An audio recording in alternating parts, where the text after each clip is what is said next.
Hello everyone, welcome back to trading with Groww. मैं हूं आपका दोस्त असीम सिंघल और आज मैं आपसे डिस्कस करने वाला हूं न्यू एज आइडियाज़, मतलब कि एआई पावर्ड आइडिया जिसकी मदद से हम अपनी ट्रेडिंग और इन्वेस्टिंग को बहुत ज़्यादा बेटर कर सकते हैं। काफ़ी ज़्यादा एग्जांपल देखेंगे, बट एज यूजुअल आगे बढ़ने से पहले make sure that you smash that like button and subscribe to our channel. तो चलिए शुरू करते हैं आज की वीडियो।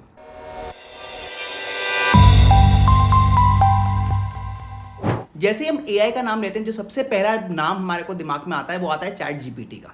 इस पर एक्चुअली मैं ऑलरेडी एक वीडियो बना चुका हूं, अगर आपने वो नहीं देखी तो प्लीज़ जाके देखें। मैंने वहां पर बहुत सारे एग्जांपल्स ऑलरेडी लिए थे based on chat GPT. But chat GPT में एक मेजर ड्रॉबैक है। वो ड्रॉबैक ये है कि उसके पास लेटेस्ट डेटा नहीं है। हम यहाँ पर इसलिए यूज़ करने वाले हैं आज बार्ड।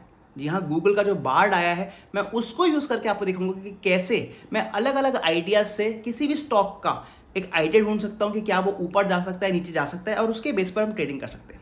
तो आइए जल्दी से चलते हैं ऑन दी लैपटॉप और हम देखेंगे कैसे हम बार्ड की मदद से अलग अलग ट्रेडिंग आइडियाज ले सकते हैं। तो चलिए देखते हैं कुछ examples of AI and AI tools हम कैसे यूज़ करने वाले हैं और कैसे हमें पता चल सकता है, थोड़ा बहुत आइडिया मिल सकता है कि कहाँ स्टॉक जा सकता है। तो जो फर्स्ट एग्जाम्पल मैं लेने वाला हूँ वो है stock prediction using Twitter sentiment analysis. जी हाँ, ये बहुत ही पुराना तरीका है, मतलब पुराना मतलब कम से कम 4-5 साल हो चुके हैं। और यहाँ पर मैं आपको एक वाइट पेपर भी दिखा रहा हूँ जहाँ पर लोगों ने इस पर बहुत डिटेल्ड स्टडी करी हुई है। जो मैं आपको पेपर दिखा रहा हूँ वो स्टैनफोर्ड का पेपर है, और जहाँ पर ये दिखाया गया कि हाँ, ट्विटर को यूज़ करके काफ़ी बार पता चल जाता है कि स्टॉक कहाँ मूव कर सकता है।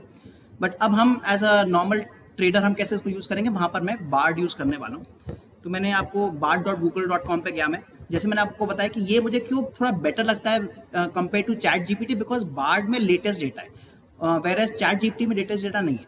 तो यहाँ पर मैं क्या डालने वाला हूँ, please tell me what is the sentiment analysis, Twitter sentiment analysis of Infosys,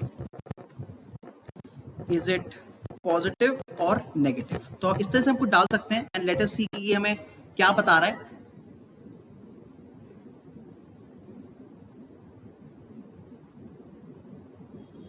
तो यहाँ पर आप देख सकते हैं कि ओवरऑल अगर इसको आप देखें तो overall sentiment towards Infosys is positive. अब जैसे आप जिस दिन भी ट्रेड करना चाह रहे हैं इन्फोसिस को या किसी पर्टिकुलर स्टॉक को, you can find this out and उसके बेस पे हमारे थोड़ा बहुत बायस बन सकता है कि क्या आज हम थोड़ा बुलिश लेने वाले हैं, क्या थोड़ा बेरिश करने वाले हैं, यूजिंग दिस सेंटिमेंट एनालिसिस। तो ये तो पहला तरीका हो गया।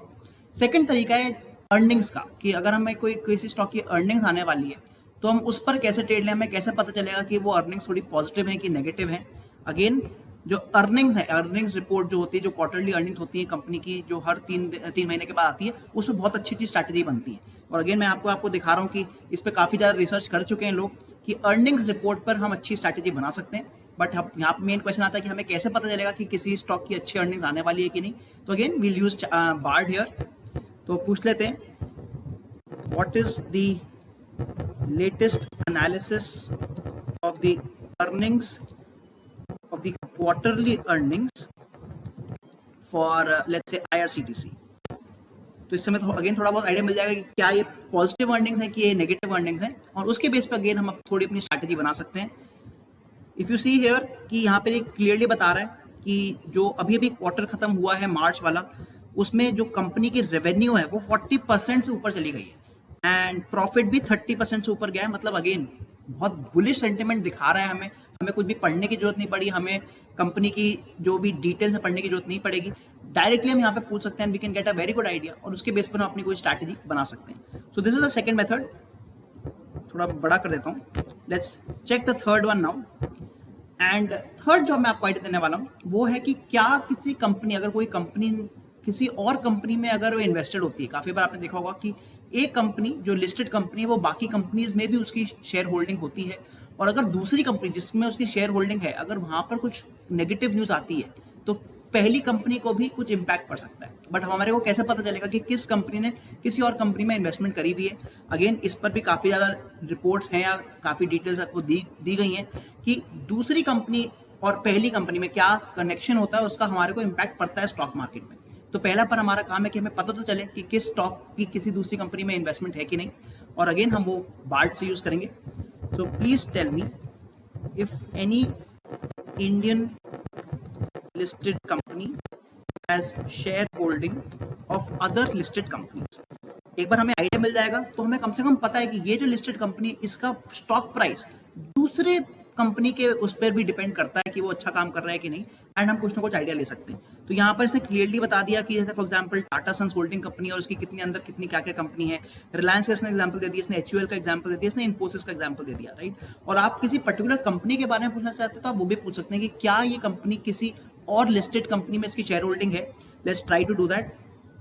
Does let's say SBIN has any shareholding in other Indian listed company। कोशिश करते हैं शायद ये यहाँ से हमें आंसर मिल जाए। और अगेन अगर ये आंसर हाँ मिलता है तो हम कभी अगर SBI को ट्रेड कर रहे हैं तो ये भी देख सकते हैं कि हाँ दूसरे स्टॉक में क्या इस समय मूवमेंट आ रही है। तो ये बता रहा है कि यस SBIN की अदर शेयर होल्डिंग कंपनी में है। तो फॉर एग्जाम्पल ये दे रहा है कि LIC में है। तो हम इस तरह से हम एग्जांपल मिल जाता है कि कैसे कौन कौन सी कंपनी एक दूसरे से कनेक्टेड है और उसके बेस पे हम अपनी ट्रेडिंग स्ट्रैटेजी बना सकते हैं। नेक्स्ट थिंग अब हम आते हैं जिसको हम थोड़ा ऑल्टरनेटिव डेटा बोलते हैं, और यहाँ पर मैं यूज करने वाला हूँ वेब सर्च। अब हमें पता है कि हम इस समय जिस वर्ल्ड में रह रहे हैं सब लोग ऑनलाइन हैं, और यहाँ पर जितनी ज्यादा किसी भी स्टॉक के बारे में या किसी भी कंपनी के बारे में अगर वेब सर्च हो रही है तो उसके स्टॉक प्राइसेस में अच्छी मूवमेंट आने के चांसेस रहते हैं। एंड स्पेशली अगर हम बात करें जो ई-कॉमर्स कंपनीज है, राइट। तो यहाँ पर आपने अगेन मैं आपको एक पूरी की पूरी there is a complete paper here कि web search queries can predict in telling us कि उस स्टॉक का क्या मूवमेंट आने वाला है। तो आइए कुछ एग्जांपल देखते हैं यूजिंग बार्ड। पेटीएम का एग्जांपल देख लेते हैं। So can you tell me if the total web search of Paytm has increased over the last 1 month. तो आइए चेक करते हैं कि क्या एक महीने में पेटीएम का जो टोटल वेब सर्च है क्या वो बढ़ा है कि घटा है, और अगर वो बढ़ा है तो शायद इसमें एक अच्छी मूवमेंट ऊपर की तरफ के आने के चांसेस हैं। और यहाँ पे बता रहा है कि yes the total web search of Paytm has actually increased over the last 1 month. अगर आप देखें तो जो टोटल इंटरेस्ट ऑफ पेटीएम है वो 20% से बढ़ा है। तो it's again a massive increase. अगर आप देखें 20% काफी ज्यादा नंबर होता है। एंड उसके बाद इसने कुछ रीजंस भी बताएं कि क्यों ये इंक्रीज आई है। More cashback offers, upcoming festive seasons, things like that. And इसकी वजह से हम यहाँ पे थोड़ा देख सकते हैं कि हाँ हो सकता है कि पेटीएम में एक अच्छी मूवमेंट आए, एंड बिकॉज ये पॉजिटिव न्यूज है हो सकता है कि यहाँ पे जो मूवमेंट है वो थोड़ी बुलिश हो, तो हम अपने बुलिश आइडियाज ट्रेड कर सकते हैं। नेक्स्ट हम बात करेंगे अगेन कि क्या कोई सेक्टर ऐसा है जो अपकमिंग सेक्टर है, जैसे कि ग्रीन एनर्जी की हम बात करें। और यहाँ पर अगेन मैं आपको एक पेपर दिखा रहा हूँ जहाँ पे क्लियरली दिख रहा है कि green energy stocks are set to explode by 30 times. मतलब एक बहुत अच्छी स्ट्रॉन्ग मूवमेंट आने के चांसेस हैं ग्रीन एनर्जी स्टॉक्स में। और अगेन हम लोग को इनमें एक अच्छी ट्रेडिंग की अपॉर्चुनिटी मिल सकती है। मे बी अगर उनका रेजिस्टेंस टूटता है तो एक अच्छी लॉन्ग एंट्री या बाइंग एंट्री मिल सकती है। बट अगेन हमें कैसे पता चलेगा कि कौन से स्टॉक्स या कौन सी कंपनीज ग्रीन एनर्जी में इन्वेस्ट कर रही हैं या उसको रिसर्च एंड डेवलपमेंट कर रही हैं। We will again ask Bard. So let's ask, can you tell me which Indian listed companies are working on green energy products। तो आइए देखते हैं कौन कौन सी कंपनी इसको एक्चुअली एम्ब्रेस कर रही हैं एंड जिनमें एक अच्छी हमारे को अपॉर्चुनिटी मिल सकती है। और यहाँ पर इसने आपको बहुत सारी कंपनीज के नाम दिखा दिए हैं, including Suzlon, including Websol, including ReNew Power Limited. बाकी अदानी एंड टाटा पावर तो बड़ी कंपनी है ही। तो ये हमें एग्जैक्टली बता रही है कि किन कंपनी इस तरह की टेक्नोलॉजी को भी एम्ब्रेस कर रही है। एंड अगेन हो सकता है कि इनमें एक अच्छी अपवर्ड मूवमेंट हमें देखने को मिल जाए। The next example is how treating employees can lead to higher stock prices. मैं यहाँ पे अगेन आपको एक पूरा का पूरा आर्टिकल दिखा रहा हूँ जहाँ पर लिखा हुआ है कि treating employees well can actually lead to higher stock prices during the pandemic. अब हमें कैसे पता चलेगा कि कौन सी इंडियन कंपनीज अपने एम्प्लॉइज को सबसे अच्छे से ध्यान रखती हैं? We will again have to ask Bard for that.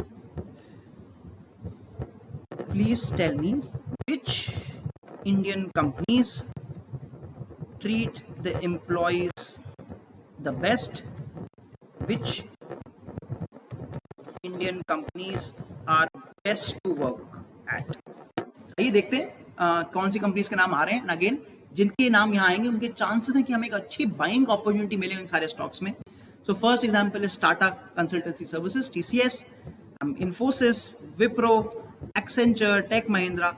Mostly आप देख सकते हैं कि बड़े बड़े नाम यहाँ देख रहे हैं। बट अगेन जरूरी नहीं है कि आप इन्हीं में ट्रेड करें। अगर आपकी कोई पर्टिकुलर कंपनी है जो आप जिसको फॉलो करते हो, आप उसका क्वेश्चन भी आप डायरेक्टली पूछ सकते हो। Does HDFC treat its employees well and are there chances of stock price going up? Let's see. यहाँ पे आप देख सकते हैं, it is known for its employee friendly policies and practices, right? So that means again HDFC is a good employer and again उसकी वजह से हमारा जो बायस रहेगा थोड़ा बहुत बुलिश रहेगा। एंड जो मैं लास्ट एग्जांपल आपको दिखाने वाला हूँ आज, वो है कि क्या पेटेंट्स स्टॉक प्राइस पे फर्क पड़ते हैं। मतलब हर कंपनी का एक रिसर्च एंड डेवलपमेंट का आर्म होता है, एंड जितनी ज्यादा वो रिसर्च एंड डेवलपमेंट करते हैं उतनी ज्यादा वो पेटेंट फाइल कर पाते हैं। Patent is like their own technology. और क्या उसका स्टॉक प्राइस पर असर पड़ता है? अगेन इस पे कंप्लीट पेपर दिया गया है कि हाँ, पेटेंट्स का स्टॉक प्राइस पे असर पड़ता है। बट अगेन हम देखने वाले हैं कि इंडियन कंपनीज में सबसे ज्यादा पेटेंट कौन बनाता है। Please tell me which Indian listed companies have the most number of patents. अब इसने दिखाया, प्रॉपर्ली दिखा सकते हैं कि TCS में 2443 पेटेंट्स हैं, इन्फोसिस के पास 2300 पेटेंट्स हैं। And again you can keep looking at these numbers. या अगेन आप अपनी किसी पर्टिकुलर कंपनी के बारे में देख सकते हैं जिसको आप लाइक करते हैं, जिसको आप फॉलो करते हैं, कि क्या उसके पेटेंट्स बढ़े हैं। मतलब लास्ट ईयर अगर मान लीजिए 50 पेटेंट थे, तो क्या उसने इस साल एक ज्यादा पेटेंट करे हैं। एंड अगेन उससे थोड़ा बहुत आपको आइडिया मिल जाएगा कि क्या इस कंपनी में अभी भी रिसर्च एंड डेवलपमेंट अच्छी चल रही है, और इफ यस, उसके ऊपर जाने के चांसेस हैं कि नहीं। तो ये कुछ एग्जांपल हमने देखे कि कैसे हम AI या ऑल्टरनेटिव आइडियाज को यूज करके हम जो ट्रेडिंग कर सकते हैं, बिकॉज हमारे को पता चल जाता है कि क्या उस स्टॉक में अच्छी मूवमेंट आ सकती है। तो आई होप आपको आज की वीडियो पसंद आई होगी। हमने काफी सारे एग्जांपल्स देखे और देखा कि कैसे AI और ऑल्टरनेटिव आइडियाज की मदद से हमें थोड़ा बहुत आइडिया मिल जाता है कि कहाँ ये स्टॉक मूव कर सकता है, और उसके बाद हम अपनी ट्रेडिंग स्ट्रैटेजी लगा सकते हैं। अगर आपको आज की वीडियो पसंद आई है, make sure that you like this video and subscribe, ताकि आपको इस तरह की और भी सारी वीडियो आगे मिलती रहे। मैं मिलता हूं आपको अगली वीडियो में। Thank you.